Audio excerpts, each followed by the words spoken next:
Halo, assalamualaikum warahmatullahi wabarakatuh. Balik lagi sama saya Sigit Mardika. Di luar lagi panas.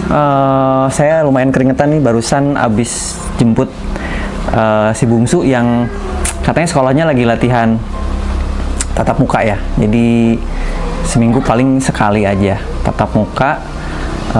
Saya sih ambil option itu karena biar si anak nggak terlalu bosan di rumah ya. Tetap screen terus. Jadi asal kita menerapkan protokol kesehatan, terus kita edukasi anak kita juga pastikan sekolahnya betul-betul menerapkan protokol kesehatan.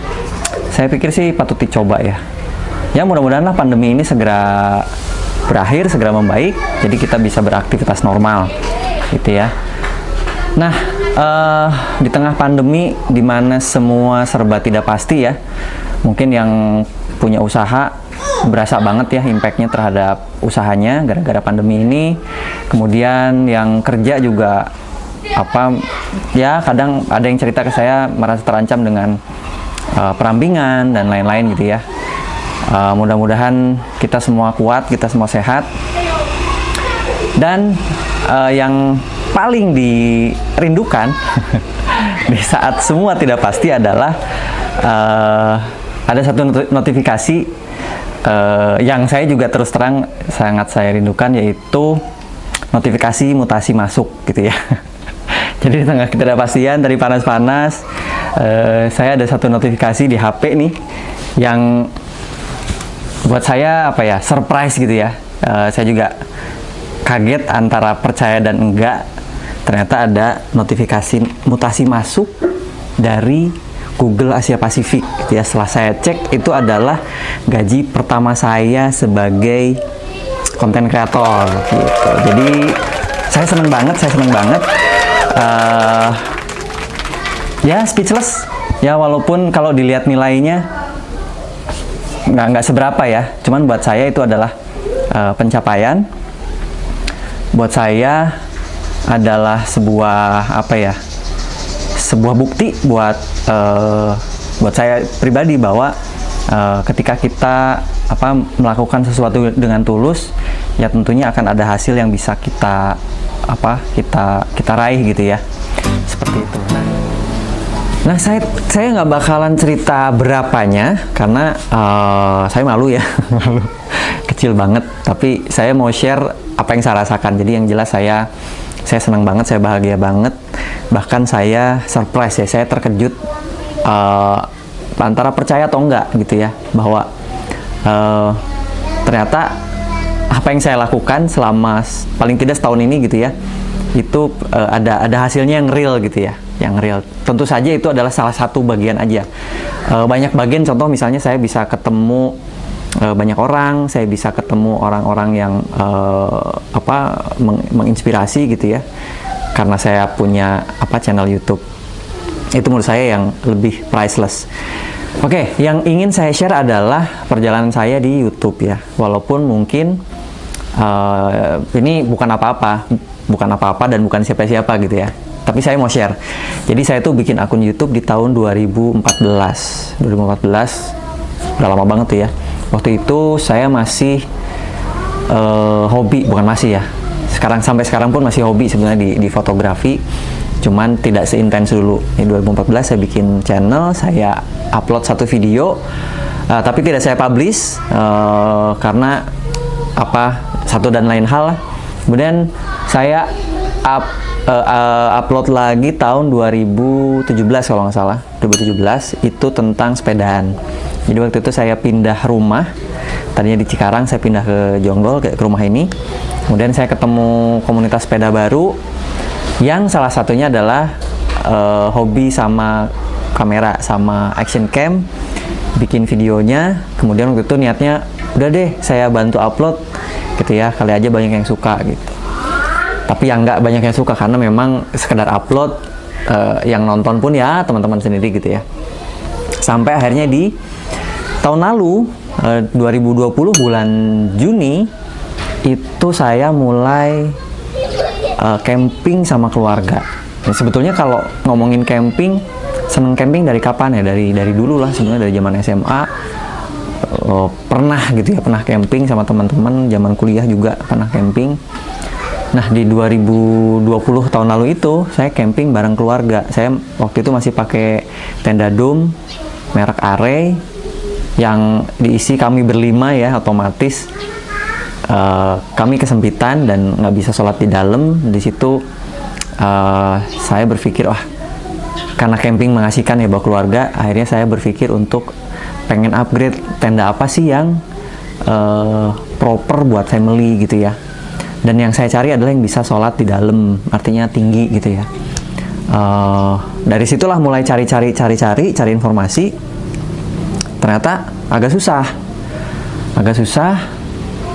Ya udahlah gitu ya. Saya cari di YouTube, biasanya yang review tuh orang Thailand, orang Vietnam. Di Indonesia tuh rata-rata yang review tenda itu anak-anak gunung gitu ya. Jadi nge-review tenda-tenda dom gitu, seperti itu. Ya menurut saya minim informasi lah ya. Mungkin bisa jadi juga eksplorasi saya yang kurang gitu ya. Nah, singkat cerita, teman saya tuh Om Yan. Nah, Om Yan ini adalah salah satu orang yang berjasa di channel saya, karena tenda beliau lah yang saya review gitu ya. Jadi beliau punya tenda satu Java Pro, itulah pokoknya ya, ada di video pertama saya tentang tenda. Kemudian dia beli juga tenda Canoduk yang akhirnya saya beli itu ya. Jadi dia beli tenda Canoduk, tenda gajah. Kemudian dia upgrade, tenda gajahnya saya beli karena waktu itu baru 1 kali pakai. Dan tenda gajah itulah tenda pertama yang tenda family yang saya beli ya. Itu harganya murah, Om Yan cuma ngasih harga temen aja gitu ya. Saya beli, bisa sholat di dalam, saya review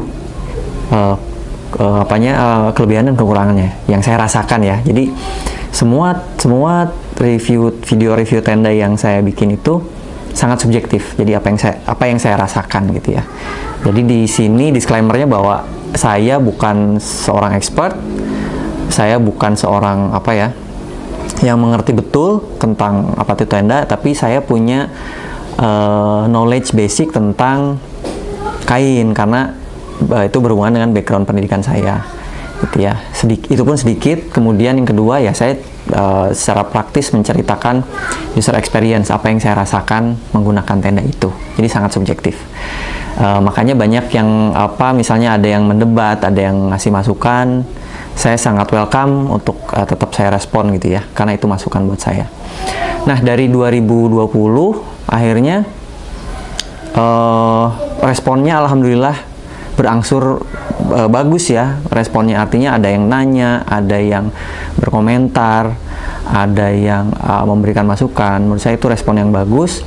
Akhirnya saya berpikir saya harus bertanggung jawab atas apa yang saya mulai gitu ya. Saya udah mulai tenda pertama, tenda kedua, kemudian ada beberapa orang yang punya stok tenda. Jadi ada beberapa teman gitu ya, mereka punya tenda dari beli itu nggak pernah dipakai gitu ya, nggak pernah dipakai. Akhirnya udah deh, coba di review deh, didiriin, di review gitu ya. Ada yang seperti itu. Terus dari situ nggak kerasa tuh ya, selama 1 tahun nih sampai hari ini itu saya sudah upload 41 video. Termasuknya tidak produktif sebetulnya ya. Jadi kalau kita bandingin sama youtuber atau konten kreator yang sudah sangat terkenal, sangat tidak produktif lah. 1 tahun hanya 41 video itu sangat tidak produktif. Kenapa? Karena ya saya menjalankan ini semua tidak atas dasar motivasi apa-apa. Jadi saya betul-betul pengen, niat saya adalah, motivasi saya adalah untuk memberikan informasi yang dibutuhkan keluarga Indonesia yang memerlukan informasi tentang tenda family gitu ceritanya. Jadi saya udah setahun nih jadi konten kreator di pertendaan lah ya, seperti itu. Walaupun di luar sana banyak konten kreator yang sudah jauh luar biasa, subscribernya jauh lebih banyak, itu jadi inspirasi aja buat saya, seperti itu. Nah, terus kalau ditanya, tadi kan saya udah cerita, saya dapat notifikasi mutasi masuk ya. Kapan sih mulai monetize? Jadi di awal itu saya betul-betul mulai dari subscriber yang ya boleh bilang nol lah ya waktu itu, yang kalau saya nggak salah ingat subscriber saya baru 5 orang tuh, itu pun temen semua yang kenal gitu ya. Yang kenal. Ya boleh bilang dari nol sampai di bulan Maret 2020. Jadi kalau boleh dibilang dari tadi Juni ya. Juni ke Maret berarti berapa bulan tuh? 10 bulan lah ya. Juli, Agustus, September, Oktober, November, Desember, Januari, Februari, Maret. 9 bulan.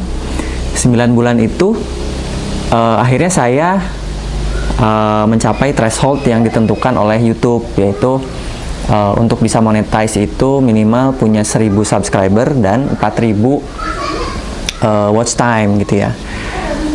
Di Maret itu watch time saya sudah jauh melampaui 4000. Jadi kalau nggak salah sudah bahkan 2 kali lipat lebih, 8000 kalau nggak salah, 8 sampai 8 hampir 10.000 kalau nggak salah ya. Saya lupa, saya nggak catat.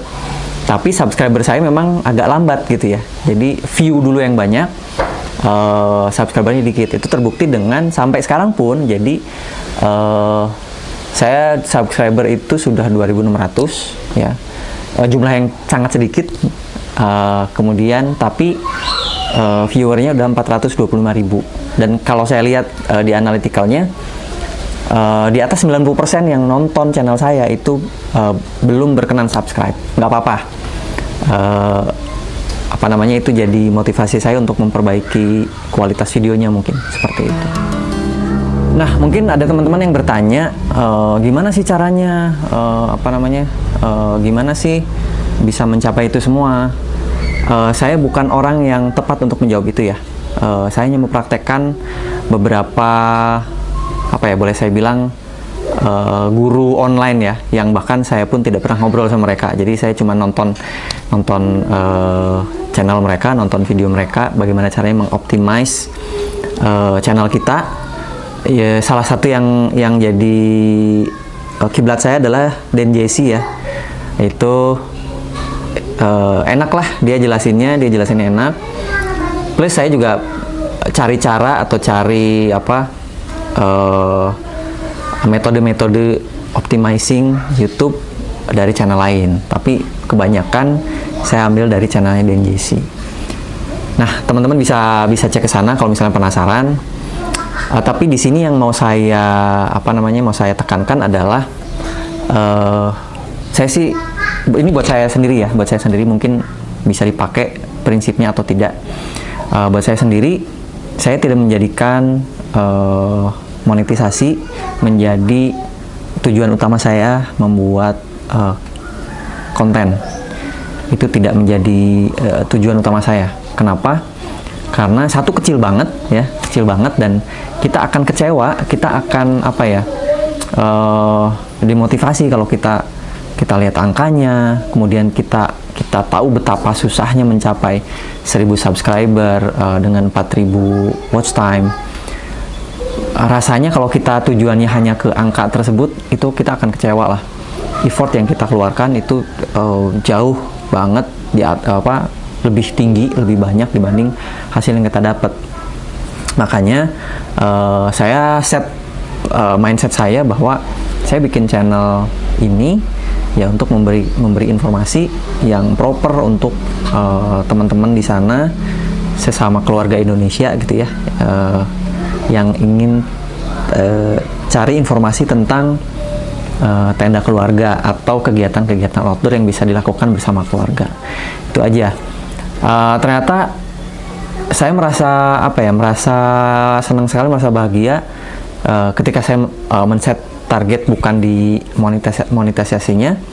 Saya dapat banyak banget kesempatan, dapat banyak banget momen, kesempatan yang priceless ya, yang tidak bisa diukur oleh uang, yang menurut saya itu menjadi berkah tersendiri buat saya.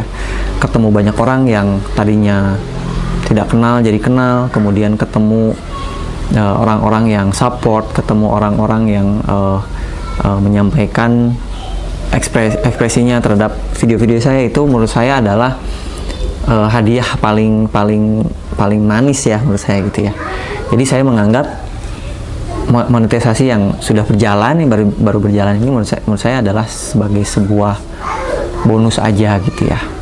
Seperti itu. Nah, walaupun demikian, jadi saya tetap senang ya sebagai manusia yang normal gitu ya, dapat duit masuk ke ATM tahu-tahu gitu ya. Seneng banget lah, seneng banget. Dan walaupun kalau dihitung sama effortnya ya nggak ada apa-apanya, tapi saya seneng banget. Nah, kemudian uang itu saya apakan? Jadi saya nggak lama-lama langsung saya belanjain yang berhubungan dengan tenda juga gitu ya. Kita lihat apa yang saya beli. Nah, ini dia. Saya beli rak. Saya beli rak, kemudian beli sofa sama beli mainan anak. Tapi yang sofa, sebetulnya sih ini strategi sih. Ini strategi biar alat-alat camping saya itu nggak berantakan. Jadi ibu negara juga nggak marah-marah gitu. Satu itu, kedua, saya percaya storage yang baik itu bisa membantu menjaga quality kain dari tenda gitu ya. Jadi harapannya saya beli rak ini ya, beli rak ini dari salah satu toko apa namanya ya, toko perlengkapan rumah tangga terkenal. Saya kemarin beli online, ini baru datang. Saya percaya dengan saya beli rak ini, tenda saya kainnya bisa lebih terjaga. Soalnya kemarin kalau saya lihat yang base L itu, karena saya biasa taruh langsung di atas lantai, ya mungkin lembab gitu ya, ada udara yang lembab, jadi rada ada jamuran gitu ya. Itu yang saya sayangkan, makanya saya beli ini. Itu saya beli satu, nanti yang sofa tuh saya tunjukin lah. Kalau itu sih nggak ada hubungan sama tenda, sofa, tapi itu juga memperlancar visa camping ya. Sofa sama mainan anak gitu. Oke, kita buka aja.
Nah, jadi ini raknya udah jadi. Yang saya pesan ini, lo pegang, tingginya 180 kalau nggak salah. Dia ada 5 susun, tuh 2, 3, 4, 5. Jadi yang bawah saya buat tenda, nanti di sini mungkin bisa. Cuman kayaknya sleeping bag harus punya tempatnya ya. Iya. Satu kontainer gitu ya, satu kontainer di sini nih. Kalau mau berangkat camping tinggal ambil aja. Yang menarik ini dikasih ini nih, cantolan. Nah, sini cantolan bisa buat gantungin trekking pole. Walaupun punyanya cuma satu trekking pole-nya. Udah, nanti nggak tahu soalnya alat camping saya tuh nggak terlalu banyak ya teman-teman. Kalau saya lihat di IAC kemarin kan, wah, luar biasa. Kalau saya sih yang basic-basic aja, yang keperluan-keperluan inti gitu ya. Jadi saya mungkin akan set bahwa semua perlengkapan camping saya tidak akan melebihi rak ini gitu ya. Biar saya tidak berlebihan juga, jadi saya tidak mau mengajarkan anak-anak juga berlebihan. Pokoknya satu rak ini harus cukup. Kalau misalnya mau beli lagi berarti harus ada yang keluar dari rak ini. Sama kayak terus ini kalau yang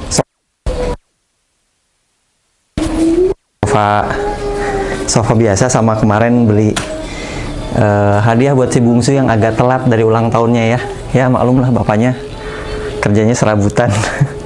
Jadi ulang tahunnya kapan, dia baru dapat hadiahnya kemarin gitu ya. Alhamdulillah, berkat teman-teman juga ya. Jadi makasih buat yang sudah subscribe, buat yang sudah setia nonton channel saya.